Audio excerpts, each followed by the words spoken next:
everybody. Welcome to the Happy Rant podcast. I am Ted Cluck, joined as always in studio by my good friends, my partners in radio, my partners in a brand new book deal, Barnabas Piper and Ronald J. Martin. Boys, how we doing this morning? We feeling good about that book deal? We feeling excited, feeling satisfied? Pipe put the picture out on social. It seemed like the response was overwhelming. I mean, I can't go anywhere anymore. It was all positive except for one guy who said, "What's the happy rant?" And Tough. why is it that there can be like 500 likes and 80 comments, and one guy says that, and I'm immediately like, "Well, just cancel the deal. I quit." Hey, like serious social media question for that guy though. Why would he follow the Happy Rant accounts while also not knowing what the Happy Rant is? That's just a practical question. Well, I shared it from my personal account, but. Okay. I also share all of our podcasts from my personal account, which means that I would think he would have run across this before. And his name was John Piper, actually. So tough talk around the table. Don't know what the Happy Rant is like saying, "What's Earth? Hey Ted, what's the sky?" Really? It's outrageous to think that there's somebody on this planet that doesn't know who we are. I reject that. Actually, I think he was just trying to be coy. This kind of global empire, you got the kind of juice that we have in the industry. I mean, speaking of juice in the industry, boys, I want to talk about something tough, okay? And it's something that we got a little bit candid about last night via text. Can I go in on this, Pipe? Is this okay? Yeah, let's do it. So this will be we're heading into Festivus. This is airing of grievances, so let's do this thing. 2020 has been really hard for so many people, guys. And I want to talk about a way that it's been hard for us, which is that we all had books drop at some point in 2020 or thereabouts. And I think as a podcast, we've been completely shut out of the self-congratulatory book of the year. These are the books that I enjoyed most in 2020 lists that all these reform dorks put out. And that we, for some reason, consume. And I want to talk about this for a couple of minutes. Why it's hard for us, why we think it's unjust that we've been left off these. And I know justice it's near and dear, so let's go there. There's social justice, and then there's social media justice, and we're leaning heavily into social media justice. You guys are so woke right now. I don't even know what to do with this. It's just baby, you would know. Yeah, you're killing me with your social media justice wokeness right now. Well, that's just who we are. You're going to have to be okay with that. Yeah, your skepticism is committing violence against my point of view, so I'd like you to stop, please. Guys, here's the thing, man. It's a frat club, the whole like best books thing. And it's like, it feels to me, I'm just going right in, man, because it feels to me like you have to be part of a sort of a certain like fraternity of authors in a particular like scene before you even get noticed, which is fine and fair. I'm not in that. Who's in the frat and why aren't you in it? That's what I want to know. Well, I mean, I don't know why. I'm not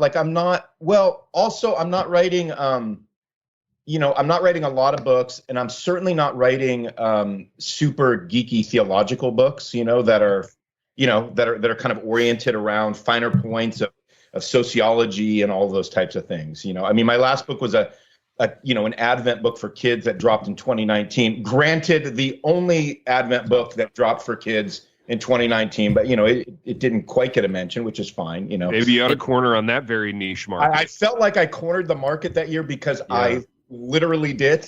You created the market and then you cornered it. It doesn't help that 2019 was 5.5 years ago. So, and we all know that books that are more than a year old no longer exist. So sorry, Ronnie, your book is now 5 years old. Even just as we speak, it gained some months. And so, I think that's part of it. Well, I think it's part of it, but I also think this too is what you've noticed is that, I mean, again, I made the joke last night on our text, which is like, the only person that's going to win like the young adult, like best young adult, like graphic novel award this year is like Sinclair Ferguson, right? And that's only if he wrote one of those. So Judas Priest, dude. Yeah, and that's who I'm competing with in my category. Well, good luck, Ted. We're all competing with that group of people that are writing whatever books their writing. Hey, is this a honestly, weird deal? Can I run something by you guys? Always. I'm surprised. It surprised me that Sinclair Ferguson is still alive. I imagined him being a guy that was alive like 150 years ago. You know what I mean? But he's like a real guy that's alive like now. Like writing new books that are getting Book of the Year, and well, can I look him up? Yeah, of course. And what's even weirder is I'm reading a book by him right now. I'm reading his Ruth commentary, and it's really good. You thought he was a contemporary of like Martin Lloyd Jones, but no. Yeah, exactly. No, he's probably a contemporary of like your pops. He's probably younger than your pops, though, right, Pipe? Dude, he's the age of my pops, basically. Yeah, he's not that old, right? I mean, I think he's 80-ish. No, he's 72. I just looked it up. He was born in 1948. He's younger than my dad? Yeah. Whoa. Sinclair. Because in my mind, Sinclair Ferguson's been old in my mind for like 30 years. Well, he's been dead for 30 years in my mind, which is why I was so bummed that he beat me in my category this year. Without even writing a book in it. That's the thing. Yeah. Tough. Here's what I mean, though, guys. Let me get back to the point, though. Here's what I mean is like it works like the music industry. It's like no matter like if Beyonce puts out a record, it's gonna get some kind of Grammy nod, even if it's not her finest work. It's just that it's her, and so it's really more. That's why it's kind of a frat. It's more about this is my best friend. This is the person I like, and when they do something, by virtue of them being my buddy, I'm going to give them most of my time and attention. Now, here's what's weird, man. I'm going to put a twister into this, and I want you guys to riff on this for a sec. Sure. I think what's weird this year is that in all of the best of book categories that have dropped thus far, you keep seeing a Mr. Carl Trueman popping up, like in all of these like best book of the year like endnotes. And I think that's really funny because nobody knows what to do with Trueman. Like he's a super love-hate guy in our tribe. Why does nobody know what to do with Trueman? What's that? Why does nobody know what to do with him? Because he's kind of the angry dude, you know what I mean? But like he's super reformed and orthodox, but he's angry, but he's not angry like John MacArthur. So he has this weird like middle ground where he thinks really rightly about a lot of things, but he's also super critical. Dude, he's British, so you give him a lot more leash. If 100%, right? If that guy was from, everything sounds better, right? If he was from like Missouri, he'd be Douglas Wilson 2.0 probably. He'd be like us, no Book of the Year awards. I kind of dig him, dude. I kind of think. Well, the other thing is, he doesn't plant his flag in any sort of tribal camp. You know, he's kind of the best version of Reformed in the sense that he actually cares about the theology, not the culture.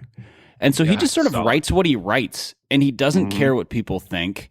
And so, he's written a bunch of books that nobody's ever paid any attention to, or his students at whatever seminary he teaches at now cared or whatever.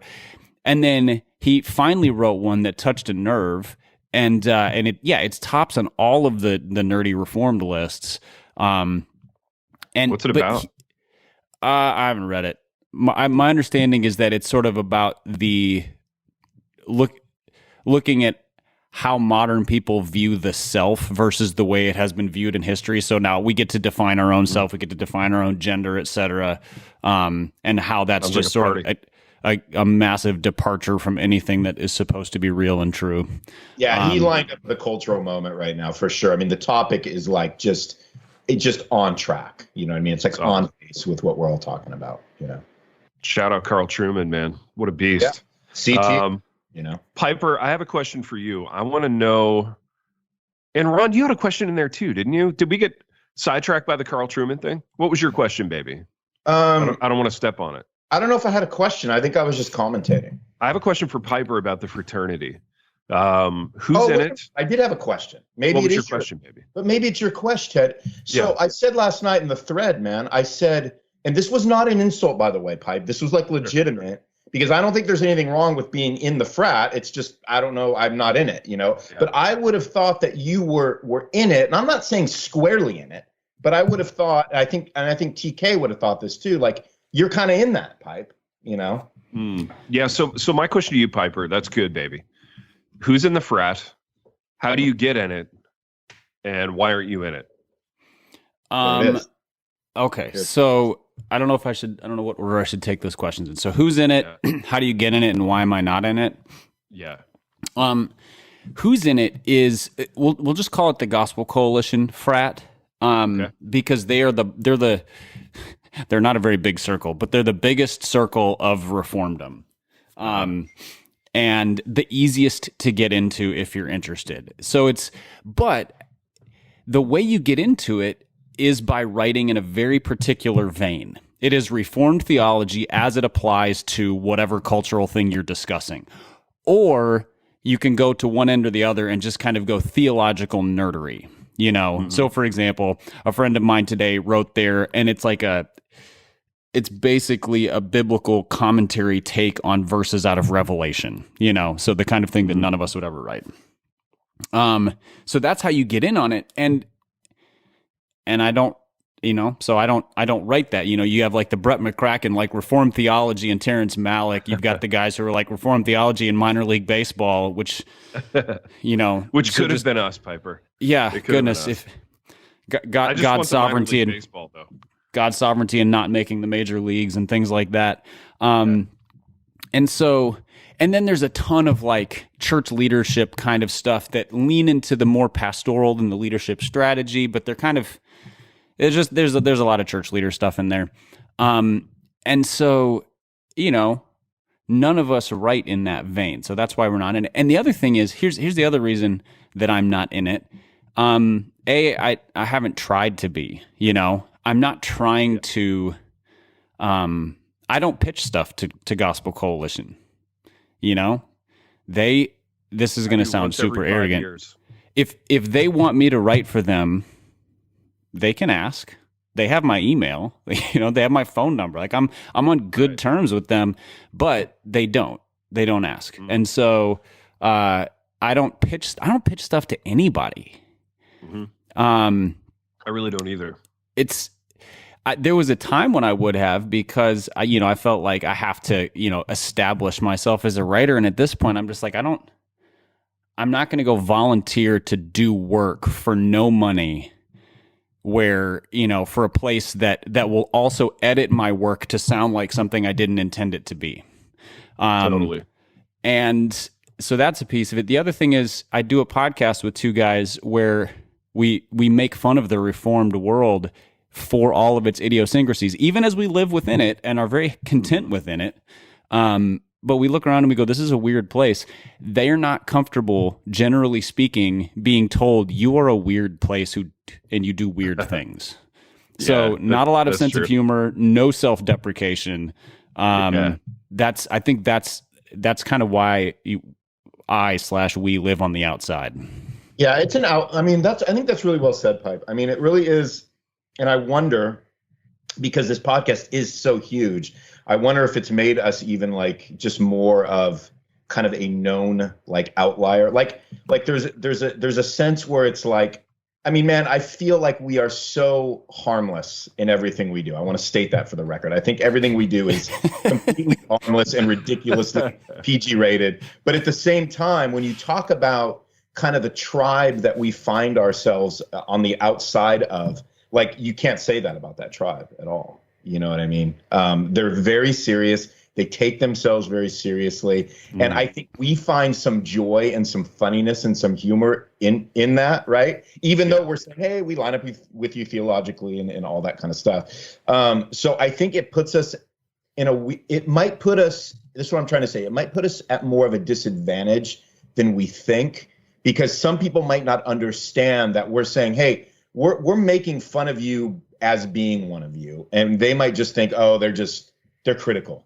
They're just kind of, Boys, I got a marketing idea, and we could get this ready probably in time for a little holiday called Christmas that some of us are really into.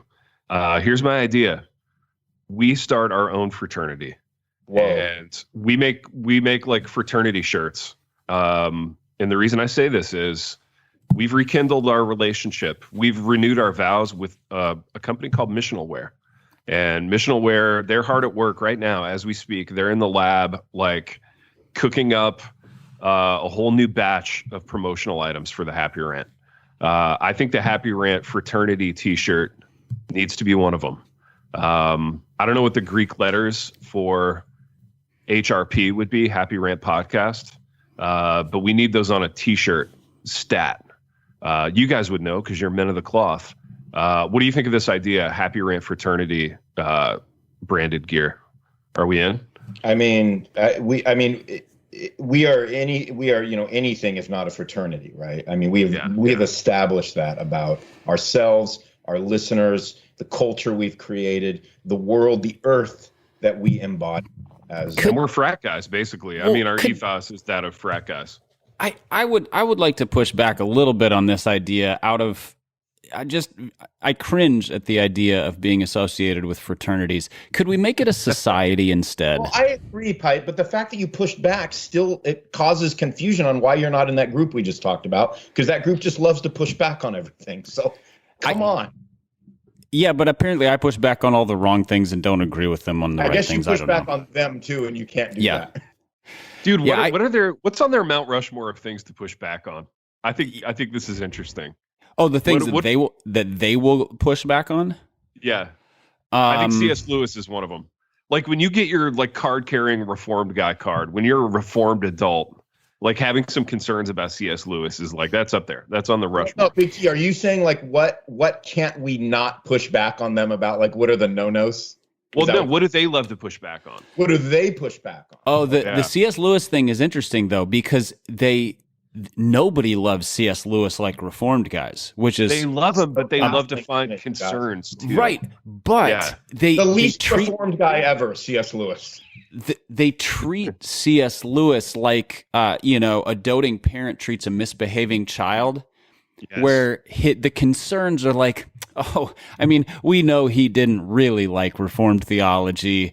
We know he had some questions about his relationships. We know this and that, but isn't that cute kind of thing? They put him in bubble wrap and then they want to like throw darts at the bubbles, you know? Yes. This would be like Brian Zond today to the Reformed community. It's when you really think about it, when you really break it down, you know what I mean?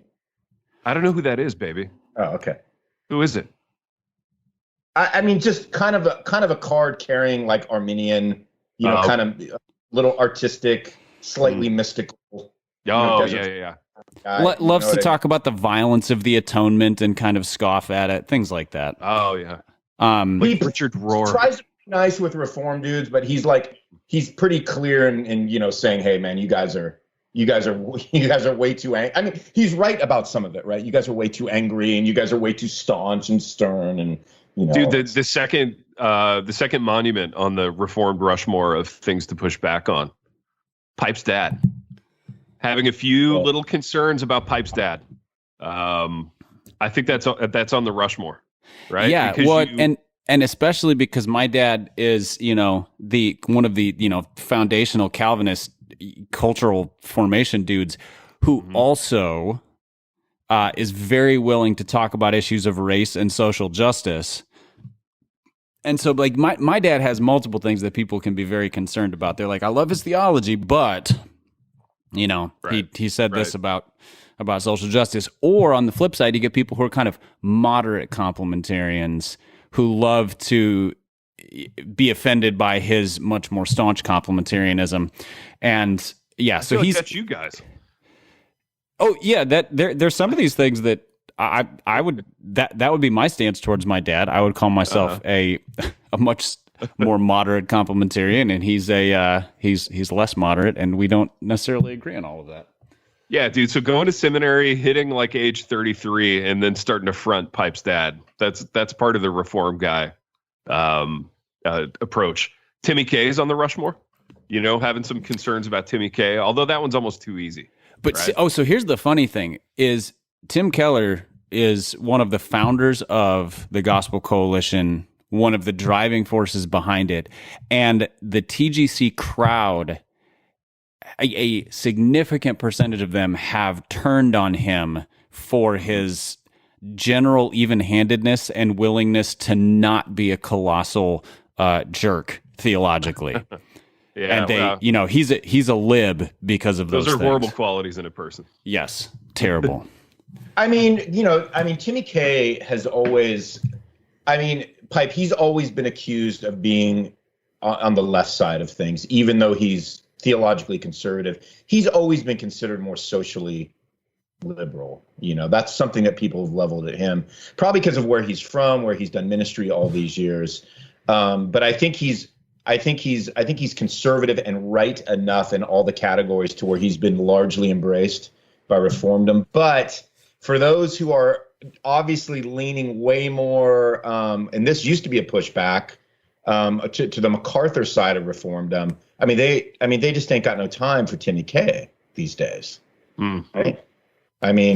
So there's like these factions now. So we talk about fraternities, man. We're talking about like factions now in Reformdom, where it's like, no, I'm in Reformdom, but I'm a MacArthur Reformed guy. You are more of like a Timmy K Reformed guy.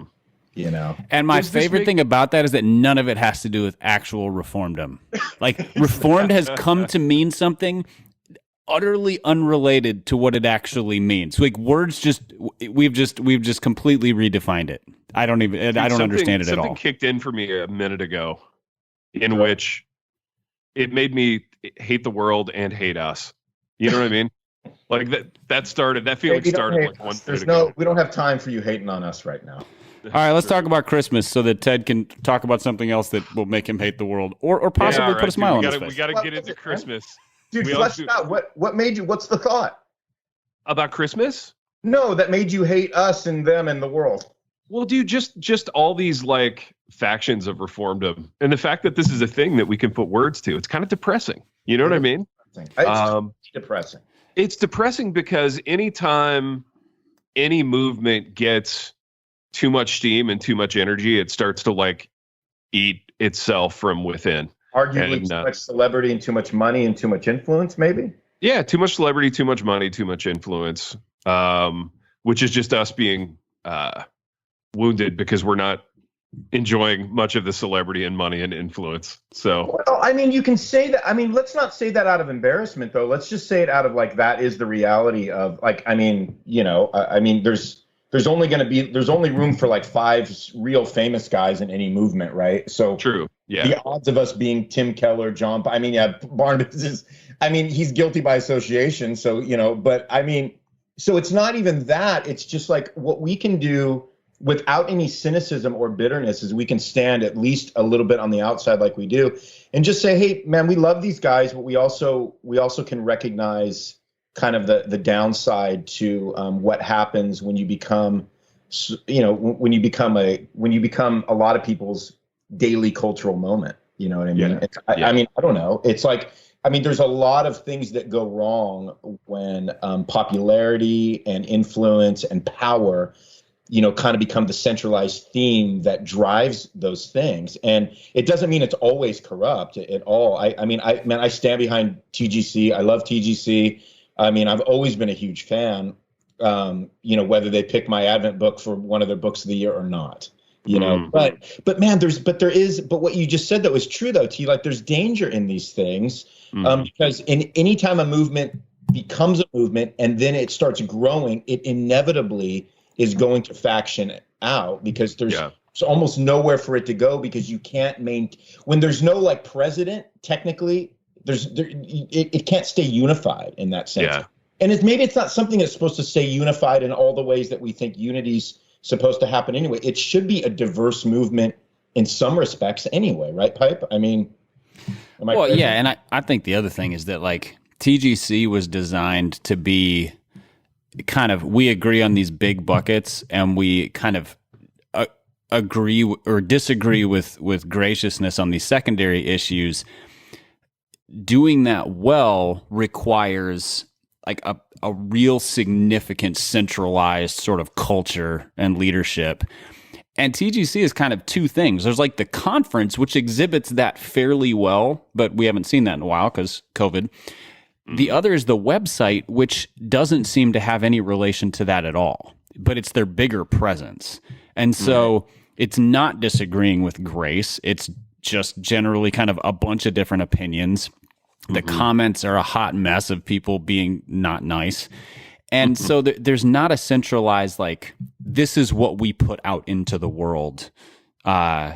This is what we stand for. Now, if you go look at like their statement on what it looks like to be a gospel coalition affiliated church, you guys would look at that and go, yeah, absolutely. We're on board with that. Like my church. So many people use their statement of faith. Yeah, I mean, we use that as a foundation for our doctrinal statement in Emmanuel because it's just so sort of centrally located in terms of the gospel and Reformed theology and whatever, and it's not a cultural flashpoint.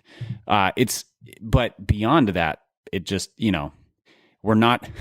The whole purpose of sort of being gracious on secondary things, which somebody like Tim Keller exemplifies well, is not how things, are generally portrayed, exhibited, and interacted about. So yeah, Ted, I get the, I would like to just quit this conversation because it does get tiresome and exhausting, but also, I wouldn't want to leave it with listeners thinking that we think TGC is just a trash heap as a whole thing. It's right. People's interactions with it should go live in the trash heap, but I think that's a great point. Yeah, I think they're two different things. That's a great point.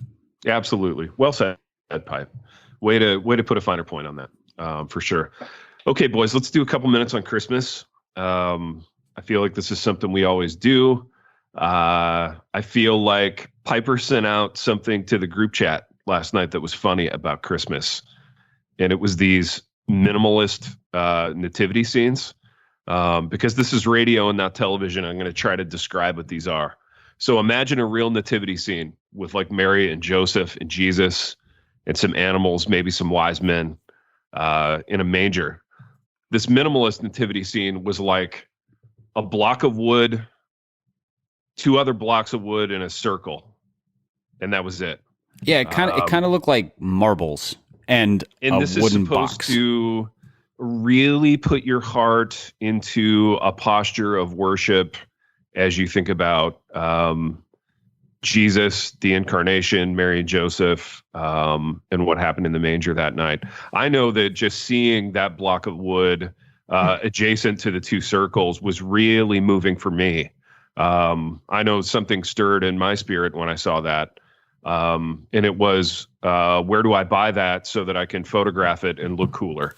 I don't know. What do you boys make of these minimalist nativity sets? I believe Ronnie's comment was, I saw that, loved them, or something to that effect, which, there are some statements you're just allowed to have and some statements that require a defense. I think you need to defend your statement, Ronnie. Oh, dude, it was like this. Obviously it feels like a joke, right? So somebody posted this minimal nativity. Some of them are just like these pieces of wood. Some of them are like these round balls, just representing each piece and part of the nativity scene. And you just look at it and like, well, so mid-century modern is it's hot right now. It's kind of growing in popularity. IKEA's kind of helped it. So that's sort of that mid-century minimalist vibe that people like to use for house decor right now. And so this just perfectly fits in that. And I love that aesthetic. It's so my aesthetic. And like, I saw that and I just went, we have arrived, because here's what's funny, boys. I'm gonna have to call out Big M a little bit here, and she's not gonna like this, but this is just what has to be, But tough love, baby. Here we try to find a nativity set that doesn't look like something that was like handcrafted in 1971. And for some reason, no matter what you try to buy, they all still look like that. And Big M is like, I'm like, let's just get the 1971, let's just do it. And she's like, no, I can't. It doesn't go with her style. So every year we don't have a nativity set. I want to get one. So I saw this one. I'm like, we found it. You ordered it, didn't you? We're in. I ordered all 5 of them. We're in. Yeah. Yeah. You just made some 8-year-old who learned how to use like a handsaw and sandpaper rich. Yeah, dude, exactly. Yeah. You know what I did? I just put out an orange and an apple and a piece of celery, and I called that a nativity set. Is that nice? Does that get your heart into a posture of worship? It does. Yeah. It does, for sure. Because that's where I'm writing at. A worship album right now, just as you talking about it, I put out 3 baseballs and a football, and I called that a nativity set. I wonder what Carl Truman would say about these nativity sets and their minimalization of the gospel. I feel like there's a TGC article in there somewhere. Oh, there is, dude. There's 4,000 words in there somewhere, Piper. The opposite of a minimalist article. How you boys doing with Christmas this year? What's the vibe? What's the posture? I'll tell you how I'm doing. I'm like the cage at the Bellagio this year. There's so much money flowing through me in terms of I've just like spread open my arms and closed my eyes and like fallen backward into the role of I just buy everyone's Christmas gifts for everybody else because I'm like the person who knows the hearts and minds and affinities of all the people in my family. So I'm like brokering Christmas for everybody. And I used to hate it. I used to really resent it, but now I just carve out time for it. And money's flowing through me this year. Maybe, what does that mean? So you basically go and do everybody's shopping for them? What do you do? Yeah. And I do it all online. So like all of the sort of semi-connected people in my family and my extended family who don't really know how to buy gifts for like, you know, my kids, my wife, other people. I actually physically purchase all the gifts because I know what they like. And people just give me money to do that. So I'm essentially like, I'm a Christmas like brokerage house. Like if you've seen Wall Street, the seminal 1980s like stock trading movie with Michael Douglas as Gordon Gekko, I'm essentially the Gordon Gekko of Christmas. Baby, that's wild. I'm trying to get my head processed around that because it's so baffling to me. So basically, give me like a real life example. Like your dad comes to you and says, "I need a gift for mom. Why don't you get on that, son?" No, my dad's good at buying for my mom. So because my dad has the same like DNA as me. Like he understands people. Yeah, that's barring adoption. That's usually how that works. Did I describe that in general of what you're talking about? You described it in general. So it would be more like, you know, an aunt or an uncle coming to me and being like, "Hey, Tristan's 18. He's tough to buy for. I don't really know what he's into or what he needs. So can you just handle it? Here's $50, you know, like that kind of thing." Okay. Yeah. So I have a question. I used to really resent that, but now I'm kind of in on it. Is that a small family thing? Because the thought of getting gifts for extended family, just like we never do that. And nobody does it for my kids either. So no gifts from aunts and uncles, etc. Because they have like 15 cousins and whatever else. And so it's just not a thing we do. Is that a small family thing, or is this like everybody's just uber generous in the Cluck clan? Yeah, that's us too, man. There's just too much. Like it would just be, we'd all be going bankrupt every year. You know? I'd say it's a small family thing. Plus with the extensions of a few, like there are a few aunts and uncles and a few family members who are pretty close, but they live far away. And my kids are getting to that age of like, yeah, I mean, they're 14 and 18. So, you know, they're into what they're into, which changes from year to year, and they're a little bit tough to buy for. So I've just ended up brokering the whole thing, which feels a little crass. But it's also a way more efficient way to do things. And like, I like keeping things efficient. I don't like wasting a lot of time. So, dude, there's a lot of practicality to Christmas, right? I mean, like we get caught up in the spirit and the beauty and the spectacularness of it. Some of us do. Some of us. Yeah, no, I do. Yeah, and then, but there is this sense where like we gotta click on Amazon at some point. Sure. Right? We gotta make this thing happen. Like we gotta deliver results, right? It's like Santa Claus doesn't just sit around like eating cookies all year. Like he has a team in place. Like he has an organization in place that's putting things together, right? Christmas is a results-oriented business, baby. At the end of the day, at the bottom line of it. Right. Speaking of, are you a part of a big Christmas confab with some heavy hitters, baby? A little Dan Darling production. Dan Darling, the OG kind of platformer from a few years ago. Are you onto something with this? I mean, so here's what happened, man. So D Darling, he wrote this book called The Characters of Christmas. Sure. Last year, it dropped in 2019. I think it got one of the Book of the Year awards, even though my Christmas Advent book didn't. Yeah, and so anyway, so I loved the book because it really is great. I think it's great. And we kind of sparked up a bit of just a minor online friendship. And so maybe a little business friendship. Well, I mean, I wasn't thinking of it that way. I just really liked the book, and I said, "Hey, I love the book," and I had a question about the book because I was gonna use it maybe as the basis of a sermon series. So I had a legit question about it, and so he answered my question. He was really nice, and then we talked a few times during the year. So he put together this Christmas panel, and I just got an email out of the blue from DD, and he said, "Hey, do you want to be a part of this thing?" And then it turns out that he had some heavy hitters on there like Beth Moore and Ray Ortlund. And boys, here's the funny story. So gosh, dang it, dude, that's big. That was a huge morning when you got that email, baby. Well, it was just weird. I didn't even know at first they were on it, and then the ad comes out, and I'm like, oh, dude. And so I get on. So check this out. So I get on this thing, and I log on right at the time, and the only two other people that were logged on at the time were Beth and Ray. So before this thing even kicks off, me and Beth and Ray are just chit-chatting, man. We're just having a grand old time, man, just talking about life. And baby, you're doing some industry work. How long until you're on tour with Beth Moore? I feel like this is Apex Mountain for you. I mean, I don't know. I mean, the Beth Moore thing, I mean, up until Reformdom decided it was okay to like Beth Moore, like I wasn't really tracking with her, if I'm being honest. And so it's a new thing. She seems like a delightful person. There you go. There's the work. We're doing work. We're laying groundwork, Piper. Just to clarify, only certain parts of Reformdom. Only certain parts of Reformdom have agreed that it's okay to like. That's a given.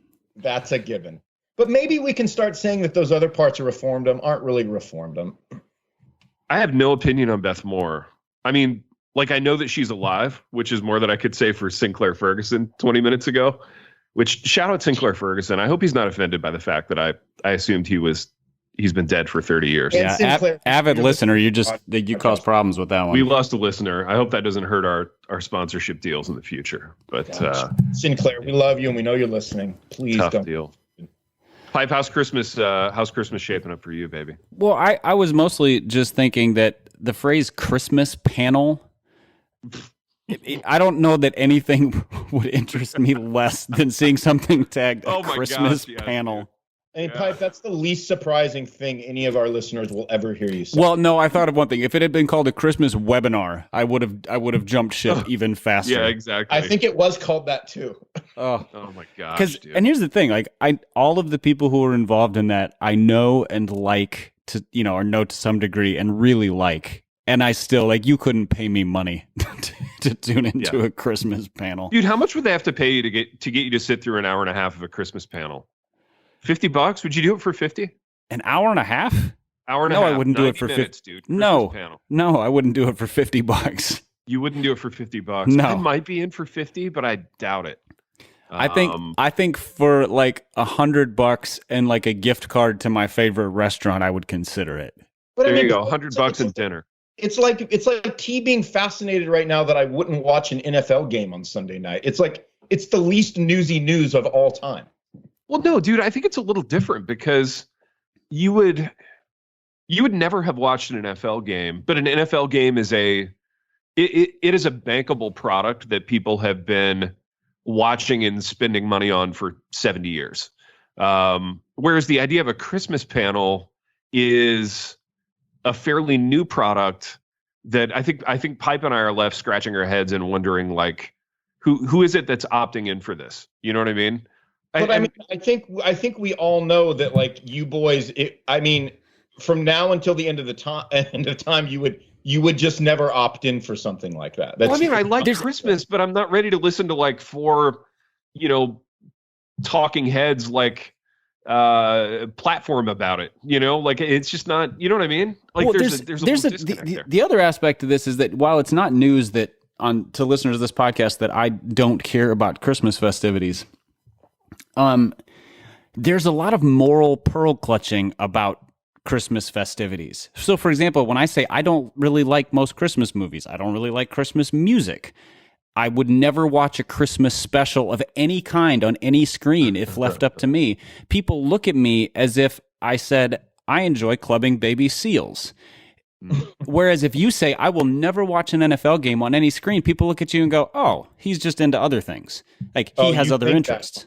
You think because I'm the only guy in the world that doesn't watch NFL football, that doesn't cost me? Dude, you got another thing. I guess I don't live in small town Ohio. I live in a place where there's a lot of artsy folks, and a lot of people take great joy in not liking, popular things like sports. Oh, totally. Nashville is filthy with guys have sports as their guilty pleasure if it's not guilty, I mean, I don't know, man. I don't know. Can I ask you a serious question? Yeah. How are you not living in Nashville by now? Well, I mean, I grew up as my whole time in the industry was we were anti-Nashville. I was on an anti-Nashville label, Tooth and Nail. I was in Seattle. It was to be everything against DC Talk and the Newsboys and all of that commercial just schlop that was being thrust upon on the CBA, man. I mean, we were just it was totally anti the whole time. Yeah. No, that actually is a really good answer. And it's really clear. That makes a ton of sense. I mean, whether it's right or wrong, I mean, that is just literally, that's a factual thing. I just said it. It's, in terms of it being like, too harsh or unkind, or it's just, that's the fact. No, it's not too harsh or unkind. It makes a ton of sense, actually. Yeah. Although, Nashville comes with its own pleasures in the sense that I think you would find community in a lot of people who were turning their backs on the NFL. But I'll tell you what else about Nashville, baby. A lot of Enneagram 4s walking around there. Goodness. Being super unique. And I think that would and you talking endlessly about their uniqueness. Well, the problem with Enneagram 4s in Nashville is just because they write a song doesn't mean they're unique. It just means they wrote a song. And most of their songs aren't very unique. Yeah, it means they're a barista. I think, but here's the thing, boys. As I've gotten older and I'm an old man now, I think I would actually enjoy some aspects of Nashville and being around some of those types because I'm not as anti as I once was back in my younger years. So I think I've mellowed out quite a bit. And I love living in Nashville, in the Nashville area. It has been a wonderful 7+ years. But that particular aspect, I'm super special creative and I kind of live in my feelings is a tad tiresome. It's funny, Pipe. This is the thing too, man. So I'm an Enneagram 4, but I also have a lot of you don't say in me. No, I also have a lot of in me, which means I don't do well with the guys that are just living in their feelings because I get things done as an artistic guy. So I really am. I do have sort of this look, man, you cannot just drown in all of your artiness. You actually have to finish something and get the work done, be productive. So I'm with you, man. That I've always struggled with those dudes that are just sort of floating and flying. However you think I present myself, I'm with you on that. Oh, no, that was not an accusation at you. That was it. No, I didn't take it that way. It was I resonate with that. The mid to late 20s Nashville creative types who. Everything they do is distinct from everything everybody else has ever done. And it's, good luck to them, I guess. Even though you can't distinguish between any of them. Right. Ironically. Right, exactly. Yeah. Or their fedoras. God bless those kids. I have a huge issue with, by the way, boys, I'm just going to throw it out there, but that's another talk for another. What's the issue, baby? Let's go real quick on this. I despise... Dude, I like him on Frank Sinatra and my grandpa. That's different, man. He was the only guy that was allowed to wear it. Maybe a little Dino Martin, maybe a little Bing Crosby, but nobody else. Agreed. I can't do it, man. Yeah, it's tough, dude. That's tough. You want to talk tough? That's tough. Yeah, absolutely. Well, boys, we've done what we always do on this program. In that we've hit a little Christmas, a little Enneagram, a little industry. We've wandered to and fro throughout it, but Piper, we would be remiss if we didn't do what we also always do on this program, which is a little business. We got to pay the bills. We got to keep the lights on here at Happy Rant Corporate. So tell us about Dwell Bible. Absolutely. Dwell Bible is our longtime partner. It's an audio Bible app. Listeners, you can go to dwellapp.io/happyrant to check them out. They offer a 20% discount if you go through that link to subscribe. It comes out to less than $2 a month. And it's not just a basic audio app. They have a whole bunch of different features and plans and narrators and music and all sorts of different things to help you figure out the best way to engage in your listening of Scripture, get it into your life, get it into your family's life. They're also offering basically digital gift cards right now, so you can give Dwell to others for Christmas this year. Coming up on the new year, it's a great time to sort of reevaluate how you've been getting into Scripture. Dwell is a great way to do that. So again, go to dwellapp.io/happyrant and check it out today. Piper, well said. And so succinct too. So succinct. And apologies if you can hear my wife and my son like bloviating at each other over the radio feed. Can you guys hear that? I heard nothing. Yeah, they're right outside my office, like, I don't know, chopping it up about the day. But boys, we've done what we always do on this program, in that we've wandered to and fro throughout a variety of topics. And until next time. The Happy Rant is brought to you by Resonate Recordings. If you go to resonaterecordings.com, you can see the full range of services they offer. So if you're considering starting a podcast, they are the ones we recommend going with. Again, go to resonaterecordings.com to see their prices, to connect with them and ask any questions, and to see what they can do to help you launch, edit, master, and improve your podcast. Again, go to resonaterecordings.com to see what they can do to help you launch and improve your podcast.